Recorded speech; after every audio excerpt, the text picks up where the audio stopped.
नमस्कार, राम राम जी, जय माता दी। मैं आचार्य वीरेंद्र एस्ट्रो वास्तु गुरु यूट्यूब चैनल पर आपका स्वागत करता हूं, हार्दिक अभिनंदन करता हूं। आज की वीडियो के अंदर हम चर्चा करेंगे उन बच्चों के बारे में जो थोड़े शरारती हैं, थोड़ा जिद करते हैं और माँ बाप का कहना नहीं मानते हैं। वीडियो बड़ी महत्वपूर्ण है और हर माता पिता के साथ जुड़ी हुई है। वैसे तो बच्चे बचपन में, बाल्यकाल में शरारती होते हैं, किंतु कई बार ये शरारतें इतनी बढ़ जाती हैं कि माता पिता के लिए बड़ा चिंता में उनको डाल देती हैं। वीडियो को अंत तक जरूर देखिएगा।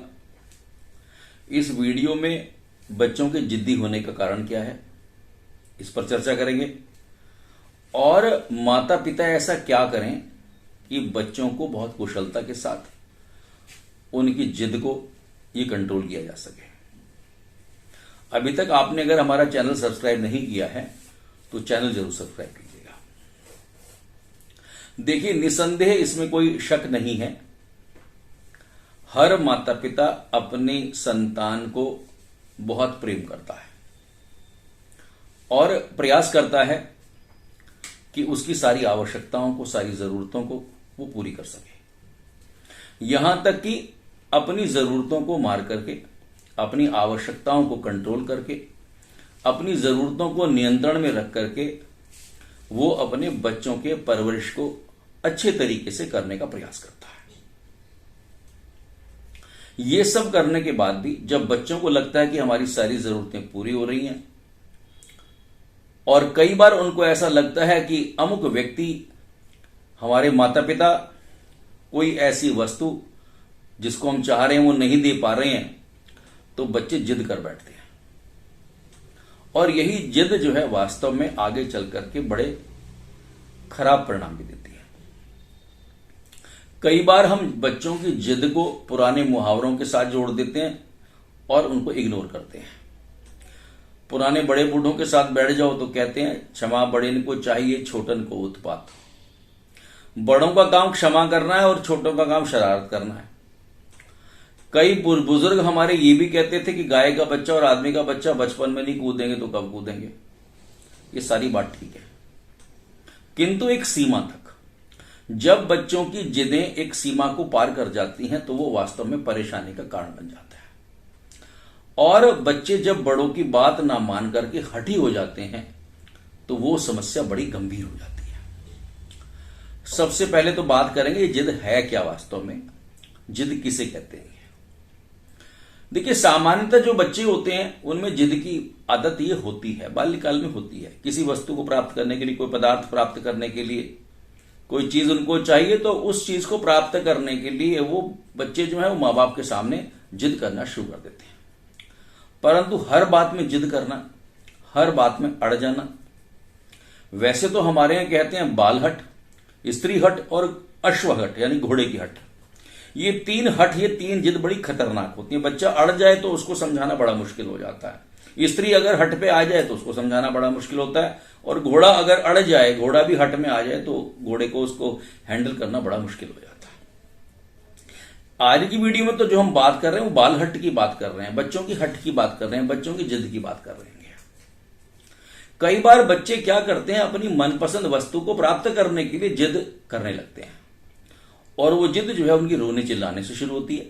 रोएंगे, चिल्लाएंगे, शोर मचाएंगे, बहुत जोर जोर से आवाजें निकालेंगे, और जब उनकी इच्छा पूरी नहीं होगी तो क्या करेंगे, जमीन पर लेट जाएंगे, और कई बार तो मां बाप को मारना शुरू कर देते हैं, हाथ भी उठाना शुरू कर देते हैं। बात बात पर मां बाप से बहस करना, परेशानी की स्थिति पैदा कर देना, बच्चों में चिड़चिड़ापन, और जो घर के रूल्स एंड रेगुलेशंस हैं, जो घर के नियम हैं, उनको नहीं मानते हैं।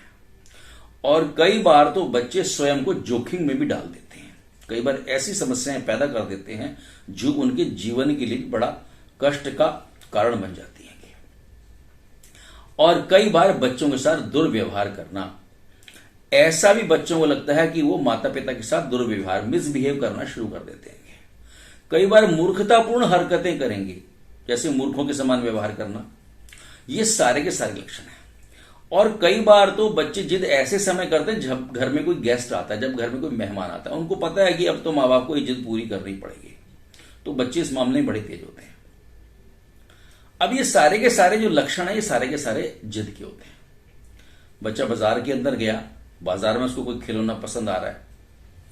अब वो खिलौना हो सकता है बहुत महंगा भी हो, माता पिता के पास पैसे ना हो उस समय, या वो खिलौना उसके लिए उतना महत्वपूर्ण ना हो, क्योंकि माता पिता को पता है कि मेरे बालक को क्या चाहिए। अब बालक क्या करता है, उस खिलौने को प्राप्त करने के लिए वहीं मेले के अंदर बड़ी जिद करना शुरू कर देता है और अड़ जाएगा। और जैसे मैंने कहा, जमीन पे लौटना, मूर्खतापूर्ण हरकतें करना, अपने को जोखिम में डालना, माता पिता के साथ हाथ उठाना, वो सारे काम वो कर सकता है। तो उस समय पर ये जो परिस्थिति होती है, ये बड़ी दुर्भाग्यपूर्ण हो जाती है। इस तरह की ये जो जिदें हैं, ये बच्चे के विकास में बाधक भी होती है। अब बात यह है कि अब बालक अगर इस तरह से रिएक्ट कर रहा है, बच्चा इस तरह से रिएक्ट करता है, तो माता पिता को करना क्या है? देखिए, सबसे पहली बात तो ये होती है कि जो माँ बाप हैं वो सबसे पहले अपने स्वयं को तैयार करें। माता पिता अगर मानसिक रूप से, बौद्धिक रूप से, नैतिक रूप से तैयार नहीं है, तो वो बच्चे को सही तरीके से हैंडल नहीं कर पाएंगे। उनका अपना स्वयं का आचरण, कई बार परिवारों में क्या होता है, माताएं हैं वो अपनी जिद पूरा करने के लिए अपने पति से बहुत जिद करना शुरू कर देंगी और पति से बात को मनवा लेंगी। तो बच्चे भी देखते हैं इस बात को कि हमारी जो माँ है वो हमारे पिताजी से कैसे अपनी बात मनवाने के लिए जिद पूरी करती हैं। तो इसीलिए इस बात को ध्यान रखिए कि बच्चों के सामने कोई भी ऐसा व्यवहार, कोई भी ऐसा आचरण ना हो जिसके कारण से बच्चे हमारे उसी आचरण को देख करके वैसा ही व्यवहार करना शुरू कर दें। तो सबसे पहली बात, माता पिता को अपने आचरण को भी स्वयं बड़ा ऐसा बनाएं कि जो दूसरों के लिए प्रेरणादायक हो। दूसरी बात, माता पिता को चाहिए कि बच्चों को पर्याप्त समय दें, उनको टाइम देना, और जो वो जिद कर रहे हैं उस जिद को समझने का प्रयास करें। कई बार क्या होता है कि देखिए, हमारी जरूरतें होती हैं, माँ बाप बड़े बिजी रहते हैं, समय नहीं दे पाते हैं। क्यों? क्योंकि कमाई का चक्कर है, काम पे जाना है, काम पे जाएंगे तो पैसा मिलेगा, पैसा मिलेगा तो घर की जरूरतें पूरी होंगी। इसी मशक्कत में यही समस्या सबसे बड़ी होती है कि जो बच्चों के स्वाभाविक प्रश्न हैं, उन स्वाभाविक प्रश्नों को का उत्तर देने के लिए भी माँ बाप के पास समय नहीं है। तो इसलिए बच्चों को समय दें, उनकी परेशानियों को समझने का प्रयास करें और उसके बाद उनको धैर्य के साथ, संयम के साथ समझाने का प्रयास करें। तीसरी बात, बच्चों की जिद जब नहीं पूरी हो पा रही तो गुस्सा करके उनको चुप कराने का प्रयास ना करें।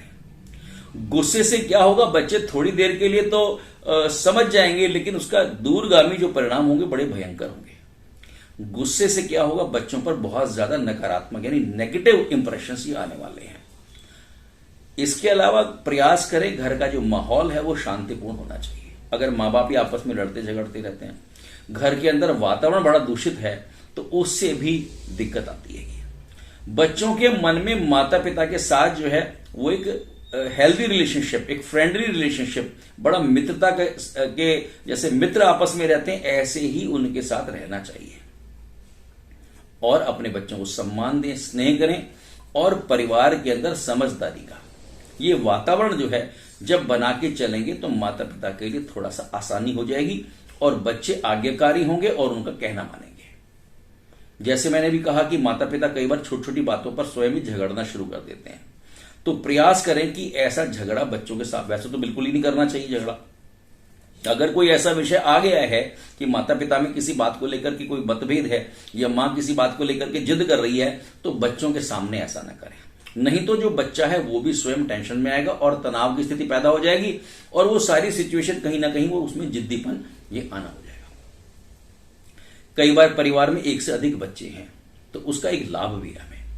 जब परिवार में एक से अधिक बच्चे होते हैं तो उसमें क्या होगा कि जब एक दूसरे के साथ रहते हैं तो जो समझदार बच्चा होता है वो जिद्दी बच्चे को भी अपने अनुसार से वो उसको ढाल सकता है, दूसरे जिद्दी बच्चे को सुधार कर सकता है। इस तरह का प्रयास भी किया जा सकता है। बच्चे के खान पान का जरूर ध्यान रखें। बच्चा जब भूखा होता है इसको भूख लगती है और बहुत समय तक उसकी वो जरूरत पूरी नहीं हुई, तो बच्चा जिद पकड़ लेता है, गुस्सा करना शुरू करेगा, क्रोधी हो जाएगा, शॉर्ट टेम्पर्ड हो जाएगा। तो इसीलिए बच्चे के खान पान का और समय से उसको भोजन मिले, इस बात का ध्यान रखें। ऐसे ही बच्चे की नींद का ध्यान रखिएगा। अगर बच्चे की नींद पूरी नहीं हो पा रही है, उसको पर्याप्त निद्रा नहीं मिल पा रही है, तो भी वो बच्चा जिद्दी होने के उसके पूरे चांसेस बढ़ जाते हैं।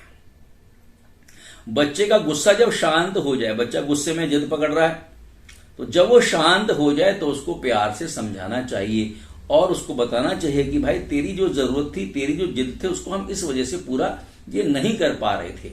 और जब वो कोई जिद करता है, कोई ऐसी चीज मांग रहा है जो उसके लिए जरूरी नहीं है, तो उस समय उसको थोड़ा सा डाइवर्ट करने की कोशिश करें और किसी अन्य वस्तु के बारे में जो उसके लिए उपयोगी हो सकती है, ऐसा कोई विकल्प, ऐसा कोई ऑल्टरनेट ये उसको दे देंगे तो उसको मन डाइवर्ट हो जाएगा और वहां से वो उसका ध्यान हट जाएगा। ऐसा भी कर सकते हैं। बच्चों को सही और गलत के बारे में जानकारी देना, सही क्या है और गलत क्या है, उस आयु के बच्चे के लिए क्या चीज आवश्यक है ये समझा दें, और उस आयु के बालक के लिए ये जो वस्तु जिसके लिए वो जिद कर रहा है वो अनुपयोगी है, उस पर धन का जो है वो दुरुपयोग होने वाला है, धन का नाश होने वाला है। ऐसा भी बच्चे को बड़े प्यार से समझाया जा सकता है। और ये जरूरी नहीं कि बच्चे की सारी जरूरतें पूरी ही की जाए, कई बार इग्नोरेंस यानी नजरअंदाज भी करना पड़ेगा आपको। ऐसा करके भी आप बालक को सही रास्ते के ऊपर ला सकते हैं। ये जो सारे उपाय हैं ये वास्तव में व्यवहारिक उपाय हैं और जैसा हम लोग चर्चा करते हैं इस सारे हैं।